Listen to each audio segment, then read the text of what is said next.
jaliyati nyala. Mama ya o jali mina jali tigila. Mama ya jali kolone jaliyati nyala. Mama. In 1842, in the western part of the Cayor kingdom in Senegal, a legend emerged. Lat Dior and Lat Dior fought the French colonists for over 25 years. Although he was not destined to become king, fate had other plans. To better understand, let's go back to 1549. The kingdom of Cayor gained its independence from the kingdom of Jollof after the Battle of Danki. Mari and Sobel were thus named the first king of the kingdom of Cayor. After independence, centuries passed and Cayor became one of the most powerful kingdoms in Senegal, becoming more economically prosperous than Jollof until in 1832, the King Mesa Tende Jo Fall reigned over Cayor and Bayol after the deposition of his cousin Makoudou Kumbayande. This created jealousy. In 1846, a rebellion broke out. Mali Koudia Kumba Besire Fall tried to seize the throne. It was a bloody battle. The king lost most of his heirs to the throne, but among the heirs, there was a daughter, Ngoni Latir Job, who got married and gave birth to her first son, Birima Ngoni Latir Fall. Then she got married a second time and gave birth to Lat Dior and Latir Job. In 1855, after the death of the King Mesa, there were no direct heirs to the throne, and so they turned to their grandchildren, Lat Dior and Birima Ngoni. Lat Dior did not come directly from the royal lineage, so his half-brother Birima Ngoni Latir Fall was chosen as successor because he came directly from the royal lineage. King Birima's ascension to the throne took place a few years after the abolition of slavery. French colonists wanted to diversify their activities in Senegal by developing the peanut trade.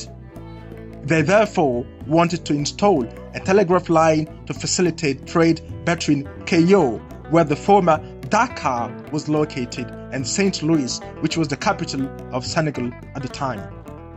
Birima accepted the pact, hoping that the French would protect him against any attempt to destabilize his throne. But in 1959, Birima Ngoni Latir Fall died of an illness before the treaty could be ratified. His half-brother Lat Dior was proposed, but once again he was rejected because he did not meet all the requirements to become king. This is how Makoudou Kumba Yande Mbero acceded to the throne in 1859. This was short-lived because he was rejected in 1861 by the French colonists because King Makoudou had refused to sign the telegraph line agreement. Madiodio Dengue Kodou Fall replaced him. He enjoyed the unwavering support of the then governor of Senegal, Louis Léon Faidherbe, who pushed him to ratify the telegraph line agreement. Lat Dior, the heir who had always been rejected, decided to take matters into his own hands. Accompanied by his right-hand man, Demba Wa Sal, they launched an assault, crushing Madiodio's army, which caused his fall. King Madiodio fled, leaving the kingdom without a king. For the umpteenth time, Lat Dior was proposed, but the notables still refused his ascension to power.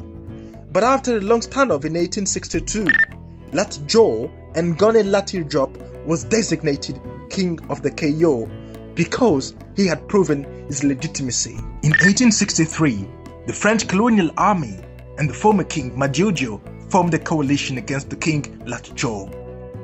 They launched an expedition against him, but the latter was already informed. The fish took the bait. Lat Dior struck them by ambushing them at Ngolgol, striking, kicking.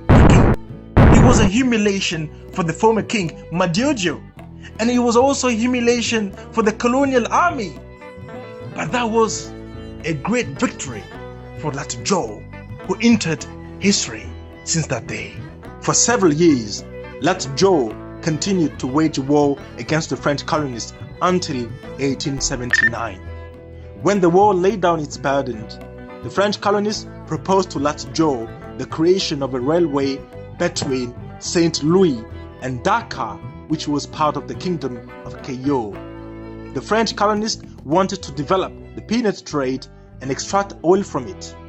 Lat Dior agreed to the construction of the railway line on the condition that the trade would only be for commercial purposes.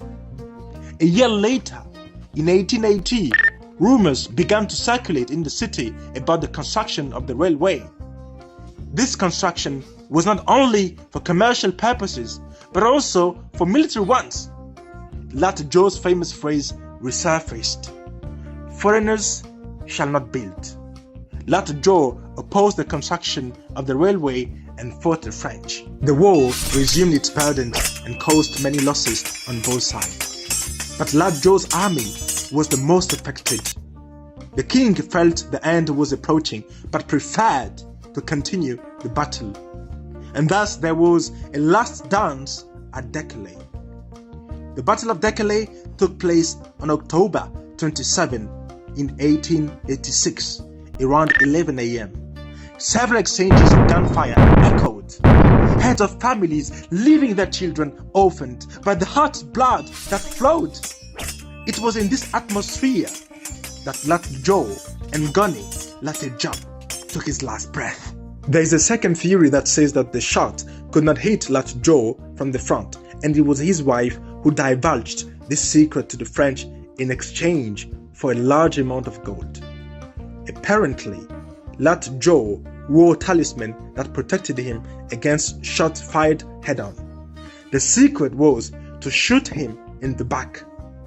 It was under Valois' command that the bullet was fired in his back and Lat Dior fell on the ground. But this second narration remains an oral transmission. It is impossible to 100% relate exactly what happened. What we can remember about Lat Dior is that he was a hero who defended his country until his last breath. After his death, Louis Léon Faidherbe, who was nevertheless his enemy, bore witness to him. This is what he said: "For 25 years, Lat Dior had always fought us, either by arms or by his actions. He once inflicted a bloody disaster on us at Ngolgol, where 103 of our men, out of 140, remained on the field. In 1869, his horsemen almost entirely destroyed the squadron of Senegalese Spahi at Mekhe.